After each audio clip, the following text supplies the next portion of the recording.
Today's guest is a true inspiration. Nikki Lilly was just 6 when she was diagnosed with arterial venous malformation, a life-threatening medical condition which causes severe nosebleeds, excruciating headaches and extreme facial swelling. At the age of 8, she began posting videos to YouTube to cope with her changing appearance, and she found it helped her to boost her confidence. Now she has won both a BAFTA and an Emmy for a documentary following her day-to-day life, and has been named a Pride of Britain Child of Courage. She's interviewed everyone from Theresa May to Andy Murray to Katie Piper, all this, and she's still just 15 years old. Please give a very warm welcome to Nikki Lilly.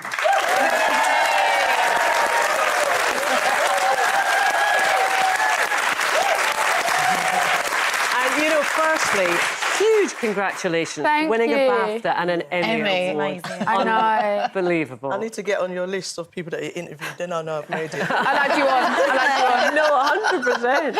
I mean, we were just saying, weren't we? We were at the Pride of Britain Awards that you won, and we sat there, I went, wow. Really? Oh, my God, you're the way that you're so self-possessed, just so in control of the situation. You were 12 or something at that I was stage. 12, yeah. 12, yeah. Crazy. So you were 6 when this condition started to manifest itself, which must have been enormously difficult for you. At that age, how much were you processing?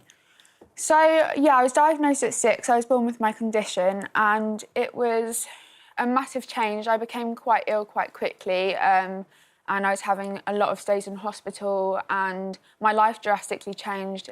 I was barely getting to school. I basically lost all touch with the outside world and people my own age, and so it was affecting me quite a lot. But then still at the same time, because I was only 6, I thought, oh, you know, I didn't really understand what being ill was. I just thought it was like a cold, I'd have it for a week or so and then it would go away and I'd go back to normal life. But then that didn't happen, and then as I got older, I just realised that this was my life and this is how it was going to be. And it took me such a long time to sort of process actually that how much my life was going to change and how much I'd be going through and how long the process would be that I'm still going through.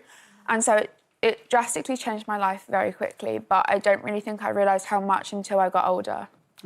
What is it, do you think, that made you take this path of positivity and just sort of own everything about your life and do what you want to do? And being out there. Yourself? Yeah. Yeah. I think that when you are faced with hardship, you either sort of sit there and just let it happen and just feel really down, or you just make the most of the cards that you're dealt with. And I think that when I was diagnosed, I was such a chatty child. Honestly, I'd speak to strangers and my mum would be like, Nikki, what are you doing? But I think that, I'd always be someone that was really chatty and outgoing. And when I got diagnosed, I lost all of my confidence. But when I started making videos and things like that, I realised how much happiness it gave me. And so I think I realised that I could use the tiny little corner of the internet that I had to not only make a positive impact to myself and my confidence, but also hopefully be an escapism for someone else. And my videos being escapism that I found they were making them for someone watching them. And so I think I just realised as I started doing it more that I could use this little platform that was growing slowly to make a difference to even one person. And if it made a difference to one person, all we ever hear, really, we hear on and on about how difficult the online world is and how brutal it is and all of that. But you have a very positive outlook to the whole thing, don't you? To the point where we even think we should be taught in schools how to go online and what online can offer you. I think that social media, obviously, there is a lot of cons to social media with mental health and other things like that, and, the expectation to maybe look a certain way, fit a certain mould, things like that. But I think if used correctly and if taught to use it in a positive way and in a positive impact for other people and also yourself, that it can be a really great thing. Social media has really helped me find a community and have a touch and insight into the outside world when I wasn't able to. And so I think, social media can be used to find your tribe if you feel really alone in your own life. It can be used to express yourself. It can be used to share your passions and show other people the things you love and share things you love, or share inspirational stories and raise awareness about things. Do you not get any cruel cruel stuff? Pardon? Do you get any cruel stuff? No, yeah, I do get cruel things. You know, I get hate comments and things like that. And when I first started making videos, I think that was what my mum and dad were most scared of, was the hate comments, because, you know, I started making videos around like 9 years old, and at that age, you're still quite naive to the fact that people can be mean, you know? You're only starting to become your own person. And so I think my parents were really worried about the fact that I was only young and my appearance was changing. And so I started off with the comments disabled, but then as I got older and I was more aware that, you know, people can be mean, and I matured, I do get hate comments, but I think they do still get to me. But if you turn a hate comment on its head, it's a lot more about the hater than it is you. And, yeah.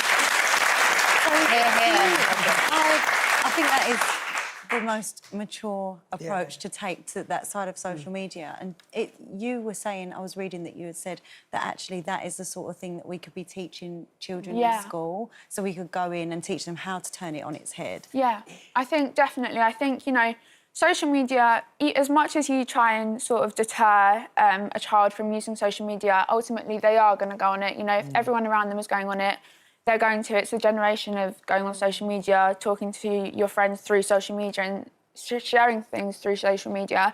And so I think if you can teach kids how to be kind online and how to use the online platform that they have in a positive way, then I think, you know, it's a part of everyday life, and it's such a big part of everyday life that I think it's only right to teach kids to do something in the right way that they're going to be doing every day and using every day, and showing them that, you know, there's a right way and a wrong way to use social media, and how to... And what you have done and how to speak is to taken people. control of the situation. And I think that's what we've got to teach kids, that they can take control of the situation in a positive way, rather than being, you know, a victim of it. Listen, we're so sadly out of time. Nikki, thank you so much. Thank you so much. Thank you. Your mum, Tanya's in the audience. We haven't had time to speak to her, but you must be so proud of her. She is a remarkable girl. She really is.